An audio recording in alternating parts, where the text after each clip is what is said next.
ভেবেই নিয়েছিলেন হয়তো সন্তানকে আর দেখা হবে না তার, তাই জাহাজ থেকে নেমেই আদরের সন্তানকে বুকে জড়িয়ে নিলেন বাবা। এমভি আবদুল্লাহ থেকে যে 23 নাবিক ফিরে এসেছেন, স্বজনের সান্নিধ্য পেয়ে আবেগাপ্লুত হয়ে পড়েন সবাই। কেউ কাঁদছেন মাকে জড়িয়ে, কেউ কাঁদছেন ভাইকে জড়িয়ে।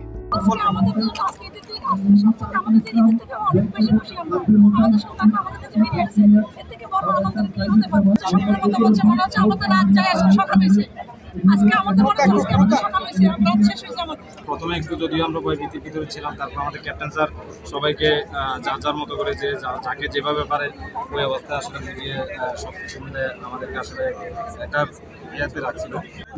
আমার ফ্যামিলি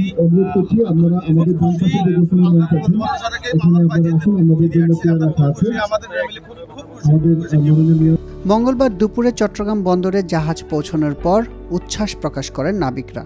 এ সময় তাদের বরণ করে নেয় চট্টগ্রাম বন্দর কর্তৃপক্ষ, চট্টগ্রামের সিটি মেয়র, KSRM এর ঊর্ধ্বতন কর্মকর্তা এবং নাবিকদের স্বজনরা। তারা দুবাইতে কিন্তু চাইলে সাইন অফ করে চলে আসতে পারত, কিন্তু একটা মানুষ এখানে একজন আছেন যার ওয়াইফ অন্তঃসত্ত্বা ছিলেন, তার একটি কন্যা সন্তান হয়েছে, তারপরও সে দুবাইতে সাইন অফ করেনি। সে পুরো টিমটা নিয়ে এখন বাংলাদেশে পুরো টিম একসাথে ফেরত এসেছে।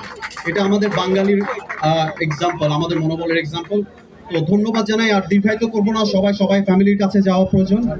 এর আগে দুপুর 12টার দিকে MV জাহানমণি নামে একটি লাইটার জাহাজ কুতুবদিয়া উপকূল থেকে নাবিকদের নিয়ে রওনা দেয়। MV আবদুল্লাহ জাহাজ কক্সবাজারের কুতুবদিয়া উপকূলে নোঙর করে সোমবার সন্ধ্যা 6টায়।